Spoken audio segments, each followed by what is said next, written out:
Chapter 26. Inspector Sherringford Hovis paced the floor of the professor's study. "No," he said, shaking his head fervently. "No, I will not be having with this." Professor Slocum offered a passive smile to the great detective. "Nevertheless, I have no doubt that it occurred very much in the manner that I have stated." Hovis sank into a fireside chair and spread out his long legs before him. "You are suggesting that these young people invoked some kind of spirit in the form of a mythical griffin, no less, and that it turned upon them?" "Not exactly. It is far more complicated than that." "More complicated? Such a concept alone is surely enough." "Do you have another theory, then?" Hovis shook his head once more. "None immediately springs to mind, but my superiors will not buy griffin, Professor. They have had little truck with the supernatural, and even less with me at present." "You have the plaster casts. You have the blood samples. I offer you the explanation. You must do with it what you will." Hovis rose from his seat and resumed his pacing. "But it won't do." He worried at the knot of his tweedy tie and sought other things to do with his hands. "I can't make a case of this. My superiors will fall on me from an impossible height. And what of the games? Mythical beast stalks Olympics. 5 dead so far. This won't do. It is disaster. Spill it as you will." "You have 2 witnesses," suggested the professor.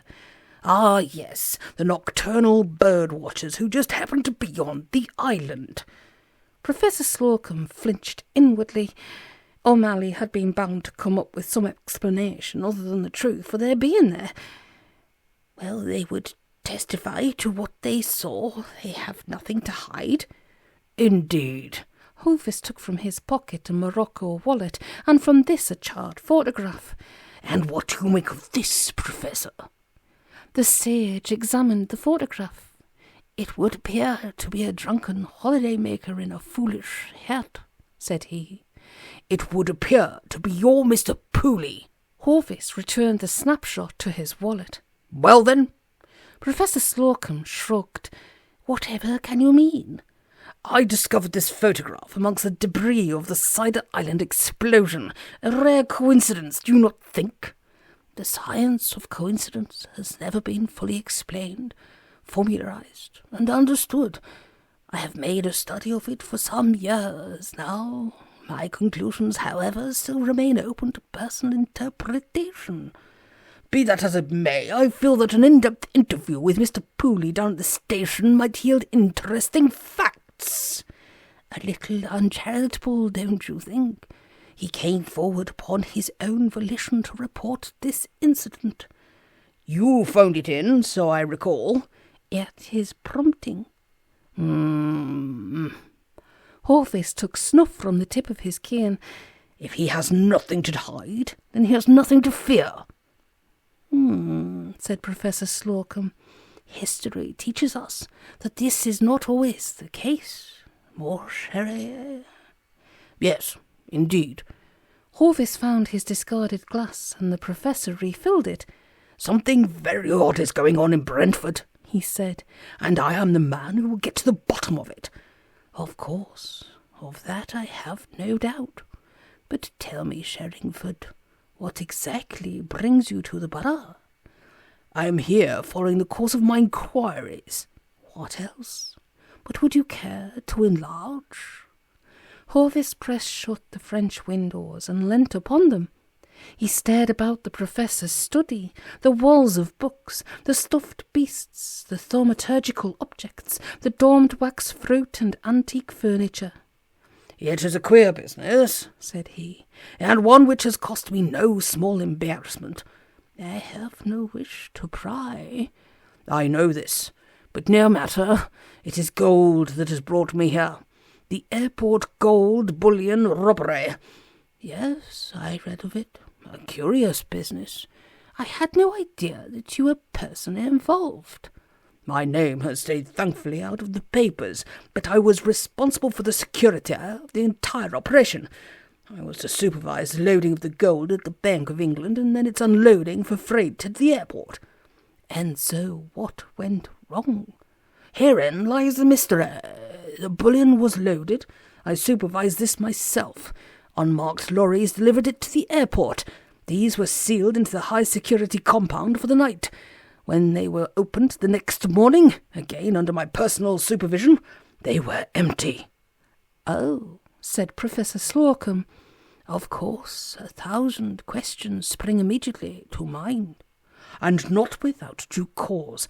My head is on the block over this entire affair. I am being made the scapegoat. If I do not recover the gold, then it is very well, Inspector Hovis. The best I can hope for is to sell my memoirs to the Sunday press and retire with the loot to a bit of beekeeping on the Sussex Downs. It won't be the first time, but it would be an ignominious end to a fine career. So tell me, Hovis, as I am sure you shall, what led you here to Brentford? Logic, Professor, what else? The gold went onto the lorries, and the gold was not upon them when they were reopened. I have examined all possibilities. The gold could not have been removed while the lorries were in the airport compound. The sheer mechanics of such an operation preclude it. To penetrate the security, unload the bullion, move it out, is an impossibility. Not an impossibility, but I follow your reasoning. Then follow it to the logical conclusion. If the gold was not removed at the airport, then it must have been done so somewhere along the way. The thought already crossed my mind. So did the lorries make an unscheduled stop en route? They did, said Hovis. Right here in Brentford. I will not go into the details. The thing has been an almighty mess. The lorries were left unattended for more than an hour. Oh dear, said the Professor. But surely, even if this was the case, you would have no reason to believe that the gold is still here. It could be anywhere.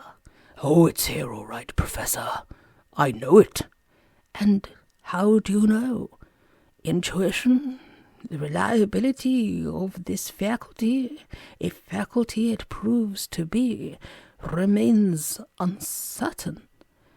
I hear whispers. Inspector Hovis tapped at his nose in a significant fashion. The gold is here all right. The entire invidious operation stemmed from here. The heart of it all is here. It is here, and I shall find it. And indeed you must. You have your constables scouring the area day and night, I trust. Hovis shook his head. Perish the thought. There is sufficient going on here without complicating matters further. A horde of flat-footed bobbies turning out every lock-up garage in the area or giving the local padre the dawn call is the last thing I want. No, I've got them all on traffic duty and litter patrol. I will go this one alone. But you are out borough, said Professor Slocum. I mean, well, you will find it hard going on your own. I have enlisted the help of several locals who, shall we say, owe me a favour or two. I am not completely on my own.